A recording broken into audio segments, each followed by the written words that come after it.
संगमनेर तालुक्यातील झोळे येथील वृद्धाच्या खुनाचा तपास लावण्यात संगमनेर पोलिसांना अखेर यश आलं आहे. प्रेमात अडथळा ठरू नये म्हणून एका गुन्हेगारी प्रवृत्तीच्या तरुणाने या वृद्धाचा खून केल्याचे पोलीस तपासात नुकतेच निष्पन्न झाले असून पोलिसांनी त्याला अटक केली आहे.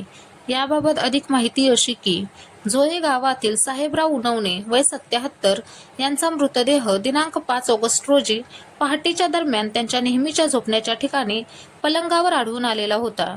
त्यांच्या डोक्यावर जखमा असल्याने हा खुनाचा प्रकार असल्याचा पोलिसांना संशय होता. संगमनेर पोलीस ठाण्यात याबाबत खुनाचा गुन्हा दाखल करण्यात आला होता. पोलिसांनी या प्रकरणाचा तपास सुरू केल्यानंतर घटनास्थळीच एका पेनाने लिहिलेली चिठ्ठी देखील मिळून आली होती.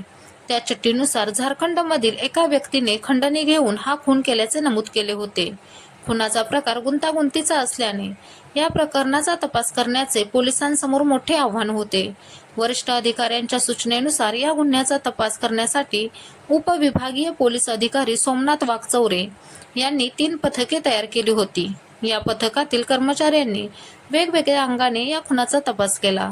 मयत व्यक्तीच्या कुटुंबातील सर्व सदस्य, त्यांचे मित्रपरिवार, त्यांचे नातेवाईक तपासणे, त्याचप्रमाणे घटनास्थळ परिसरात जाणाऱ्या सर्व रस्त्यांची सीसीटीव्ही तपासणे, परिसरातील रेकॉर्डवरील गुन्हेगार तपासणे, घटनास्थळी मिळून आलेल्या चिठ्ठीत नमूद केल्याप्रमाणे झारखंडमधील व्यक्तीचा तपास करण्याचे काम पोलिसांनी केले. घटनास्थळावर सापडलेल्या चिठ्ठीत उल्लेख असलेल्या झारखंडमधील व्यक्तीकडे पोलिसांनी तपास केला. चिठ्ठीत लिहिलेले अक्षर झोळे ते संगमनेर दरम्यान महामार्गावरील संपूर्ण सीसीटीव्हीचा केलेला अभ्यास व मोबाईलच्या आरोपीने अतिशय चलाकीने केलेल्या वापराचे विश्लेषण यावरून पोलिसांनी शास्त्रशुद्ध पद्धतीने तपास केला. त्यात भूषण कांताराम चाळे राहणार झोळे याने हा खून केल्याचे स्पष्ट झाले. त्याने गुन्ह्याची कबुली दिली असून पोलिसांनी त्याला अटक केली आहे.